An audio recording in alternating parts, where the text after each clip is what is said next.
अल्हम्दुलिल्लाहि रब्बिल आलमीन वस्सलातु वस्सलामु अला सय्यिदिल अंबिया वल मुरसलीन व अला आलिहि व अस्हाबिहि अजमाइन अम्मा बाद फक़द क़ाल अल्लाहु तआला अज़्ज़ा व जल्ला इन्नल्लाहा व मलाइकतहु युसल्लूना अलन नबी या अय्युहल्लज़ीना आमनू सल्लु अलैहि व सल्लिमू तस्लीमा अल्लाहुम्मा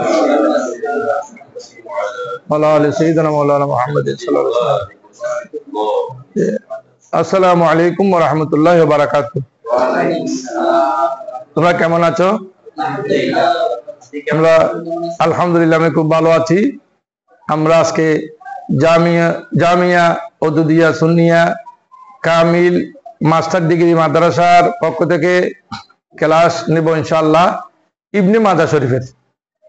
তো ইবনে মাজা শরীফ অত্যন্ত গুরুত্বপূর্ণ একটি কিতাব, সিয়াসিতের একটি অন্যতম কিতাব। এই কিতাব পড়তে পারলে অনেক কিছু আমরা আল্লাহর মেহরবানি শিখতে পারবো এবং তোমাদের ভবিষ্যৎ জীবন সুন্দর করতে পারবো। একে তো হাদিস শরীফের অনেক গুরুত্ব রয়েছে, এটা ইসলামের দ্বিতীয় দলিল। আবার দ্বিতীয়ত হলো এটা সিয়াসিতের অন্যতম একটি কিতাব, যেখানে ইবনে মাজার মুসান্নিফ আলাইহির রহমা অনেক কষ্ট করেছেন। তো আমরা কথা দীর্ঘ না করে আজকের ক্লাসে ইনশাআল্লাহ আলোচনা করব খুসুসিয়াতে ইবনে মাজা রহমতুল্লাহ আলাই উনি কি কি করছেন, এই কিতাবের কি কি বৈশিষ্ট্য আছে এ সম্পর্কে ইনশাআল্লাহ আমরা আজকে কথা বলবো। আমি একটি হাদিস শরীফ তেলাওয়াত করতে চাই। বাবু ইত্তিবায়ে সুন্নাত রাসূলিল্লাহ সাল্লাল্লাহু আলাইহি ওয়াসাল্লাম বিসনাদিল মুত্তাসালে ক্বালা হাদাসানা আবু বকর ইবনে আবি শাইবা ক্বালা হাদাসানা শরীকুন আনিল আমাস আন আবি সালিহিন আন আবি হুরায়রা রাদিয়াল্লাহু তাআলা আনহু ক্বাল قال رسول الله صلى الله عليه وسلم ما امرتكم به فخذوه وما نهيتكم عنه فانتهوا। এটা আমরা আজকে বরকতান আলোচনা করলাম, কিন্তু আমাদের মূল আলোচনা হবে এই কিতাবের কিছু বৈশিষ্ট্য রয়েছে, ওই বৈশিষ্ট্যগুলো নিয়ে আমরা আল্লাহর মেহরবানি আলোচনা করব। তো এক বৈশিষ্ট্যের মধ্যে যে এটা সিয়াসিতার অন্যতম একটি কিতাব। পৃথিবীর মধ্যে অনেক হাদিসের কিতাব আছে, সিয়াসিতের একটি অনন্য বৈশিষ্ট্য আছে। সিয়াসিতের মতো অন্য হাদিসের কিতাবগুলোর এত গুরুত্ব ওয়ার্ডের মধ্যে নেই। তার মধ্যে অন্যতম একটি কিতাব হলো এটা ইবনে মাজা শরীফ। আজকে আমরা ইবনে মাজা শরীফের এই বৈশিষ্ট্য বর্ণনা করতে গিয়ে আমরা বলবো 6টি গুরুত্বপূর্ণ এবং গ্রহণযোগ্য হাদিসের কিতাবের মধ্যে অন্যতম হলো ইবনে মাজা শরীফ। 2, এই কিতাবের মধ্যে 4241টি হাদিস শরীফ ইবনে মাজা শরীফের মুসান্নিফ রাহমাতুল্লাহ আলাইহি একত্রিত করেছেন এবং জমায়েত করেছেন।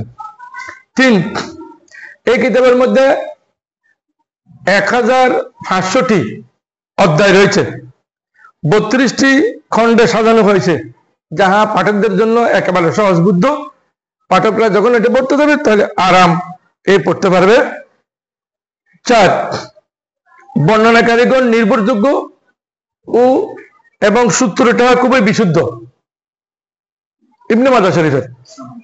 4, এই গ্রন্থে ফিকা সম্পর্কে অনেক আলোচনা হয়েছে, আখলাক সম্পর্কে অনেক আলোচনা হয়েছে এবং সাথে সাথে নৈতিকতা কি এই বিষয়ে আলোচনা হয়েছে। অর্থাৎ এই কিতাবের মধ্যে এই কিতাবটা যদি কোনো পাঠক ভালো করে অনুধাবন করে, ভালো করে পাঠ করে, তার জীবনটা পরিচালনার জন্য আমি মনে করি যথেষ্ট হবে। 5, এই গ্রন্থে ফিকার মাসালা মাসাইল কিভাবে বের করতে হবে এবং ফিকার মাসালার জন্য হাদিস কিভাবে সন্নিবেশিত করতে হয় মুসান্নিফ রাহমাতুল্লাহ আলাইহি ওইটা আমাদেরকে দেখিয়ে দিয়েছেন। 6, মুসলিম সমাজে এটা ব্যাপকভাবে পঠিত হয় এবং এটা ব্যাপকভাবে সমাদৃত। 7, এটির অনেক ব্যাখ্যা গ্রন্থ রয়েছে, তোর মধ্যে আমি 2-3টা আলোপ করছি। একটা হলো শরহে সুনান ইবনে মাজা, মিসবাহুল জুজাস, আনজাহুল হাজা, আদ-দিবাজা সহ আরো অনেক এই কিতাবের গ্রন্থ রয়েছে, এই কিতাবের ব্যাখ্যা গ্রন্থ রয়েছে। কারণ যত ব্যাখ্যা গ্রন্থ বেশি হয় তখন বুঝা যায় কিতাবটা কত গুরুত্বপূর্ণ, এই কিতাব এই জন্য পড়তে হয়। আর এটি মুসলিম বিশ্বে হাদিসের একটি গুরুত্বপূর্ণ কিতাব যা সংগ্রহে রাখলে মানুষের জীবনের প্রতিটা পারতে প্রতিটা পদে পদে মানুষের উপকার আসবে। 9, ইবনে মাজাহ শরীফের মধ্যে অনেক সুলাসিয়াত হাদিস রয়েছে, অর্থাৎ ওনার বর্ণনাকারী থেকে শুরু করে রসুল করিম পর্যন্ত মাঝখানে 3 জন রাবি রয়েছেন, বর্ণনাকারী রয়েছেন। এই ধরনের অনেক হাদিস এই ইবনে মাজাহ শরীফে আছে। তাহলে সুলাসিয়াত যে হাদিস আছে এটা কত গুরুত্বপূর্ণ হাদিস হতে পারে একটু চিন্তা করা দরকার। এবার 10 নম্বর হলো এটিতে তাকরার হাদিস একেবারে কম বললেই চলে, তাকরার হাদিস একেবারে নাই বললেও চলে, কারণ হাদিস পুনরায় উল্লেখ করা উনি এটা পছন্দ করতেন না, এই জন্য তিনি তাকরার হাদিস আনেন নাই ওনার কিতাবের মধ্যে। 11, খুবই সুশৃঙ্খল এবং ভালোভাবে হাদিসগুলো সাজানো হয়েছে, সবগুলো বাপ করে ফসল করে সুন্দর করে তিনি একত্রিত করেছেন। 12, ইসলামের প্রায় সকল দিক ও বিভাগ নিয়ে আল্লামা মুসান্নিফ রহমতুল্লাহ আলাইহি এখানে হাদিস একত্রিত করেছেন এবং আলোচনা করেছেন। এই জন্য আমরা বলি বিভিন্ন জায়গায় যে ইবনে মাজাহ শরীফ যদি কেউ ভালো করে অধ্যয়ন করে তাহলে তার জীবন পরিচালনা করার জন্য কোনো সমস্যা হবে না। এরপর দেখা যায় 13 নম্বর, বিভিন্ন অঞ্চল ও দেশের তিনি সফর করে সেখান থেকে হাদিস শরীফ সংগ্রহ করেছেন, যার জন্য অনেক গুরুত্বপূর্ণ হাদিস শরীফ এখানে এই কিতাবের মধ্যে একত্রিত করেছেন। 14 নম্বর, এই গ্রন্থে 482টি সহিহ হাদিস রয়েছে, যাহা অন্য কিতাবে কম। কি বলেন? আসলে খুব সুন্দর একটি কিতাব। 482টি সহিহ হাদিস মানে এটা অনেক কিছু, অনেক গুরুত্বপূর্ণ একটি কিতাব এখানে। 15 নম্বর, 3002টি হাদিস বাকি 5টি গ্রন্থে থাকলেও ইবনে মাজাহ শরীফ সনদে অন্য সনদে এসেছে, অর্থাৎ 3002টি হাদিস শরীফ 86টার অন্যান্য কিতাবে আরো 5টি কিতাবে এসেছে, ইবনে মাজাহ শরীফে এসেছে। কিন্তু এখানে সবচেয়ে সুন্দর ব্যাপার হলো যে অন্যান্য কিতাবে এসেছে এক সনদে, ইবনে মাজাহ মুসান্নিফ রহমতুল্লাহ আলাইহি হাদিসগুলো এনেছেন অন্য সনদে, অন্য একটা সনদ দিয়ে তিনি এনেছেন। তাহলে এই কিতাবটার জন্য অত্যন্ত যেটা এরাও খুব সুন্দর একটি গ্রন্থ, এই জন্য তিনি এভাবে এনেছেন। 16 নম্বর, এই গ্রন্থটির হাদিসের সাথে অধ্যায়ের অনেক সুন্দর মিল রয়েছে, অর্থাৎ হাদিস শরীফের এটা বলা হয় তরজমাতুল বাব। তরজমাতুল বাবের মধ্যে কথা যেটা এনেছেন হাদিসুল বাব বলে এটাকে, হাদিসুল বাবের মধ্যে একই কথা তিনি মিল আছে। তরজমাতুল বাব দিয়ে যেটা দিয়ে তিনি অধ্যায় রচনা করেছেন সেই অধ্যায় অনুযায়ী তিনি হাদিস শরীফ এখানে লিপিবদ্ধ করেছেন, এনেছেন। এরপর 17 নম্বর, বাব করে অনুচ্ছেদ করে বিভাগ করে তিনি হাদিসগুলো আলাদা আলাদা পৃথক করে তিনি বর্ণনা করেছেন।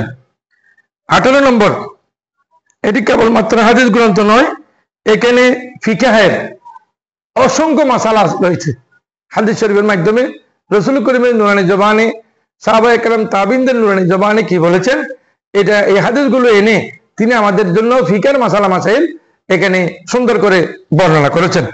19 নম্বর, অসংখ্য হাদিসের কিতাব হাদিসের মধ্যে তিনি গরীব হওয়ার প্রতি ইঙ্গিত করেছেন, অর্থাৎ হাদিসটি বর্ণনা করার পরে হাজা হাদিসুন গরীবুন তিনি বলে দিয়েছেন। তো এই কারণে ওনার হাদিস শরীফগুলো বুঝতে আমাদের জন্য অনেক সুবিধা। তাহলে আমরা আজকে ক্লাস করলাম খুসুসিয়াতে বুখারী, আরো অনেক আছে, তো খুসুসিয়াতে ইবনে মাজাহ শরীফ আরো অনেক রয়েছে, যে এটা বেশি আলোচনা হলে অনেক কিছু অনেক সময় স্মরণ রাখা যায় না, ঠিক না? তো যেহেতু স্মরণ রাখা যায় না সেই জন্য আর দীর্ঘ না করে আমাদের কথাবার্তা আজকে এখানে শেষ করলাম, যে আমরা এই ইবনে মাজাহ শরীফ ইনশাআল্লাহ পড়বো ভালো করে। ইবনে মাজাহ শরীফ অত্যন্ত গুরুত্বপূর্ণ একটি হাদিস শরীফের কিতাব, আমরা এটা অনুধাবন করবো ইনশাআল্লাহ। ওয়া আখিরু দাওয়ানা আনিল হামদুলিল্লাহি রাব্বিল আলামিন।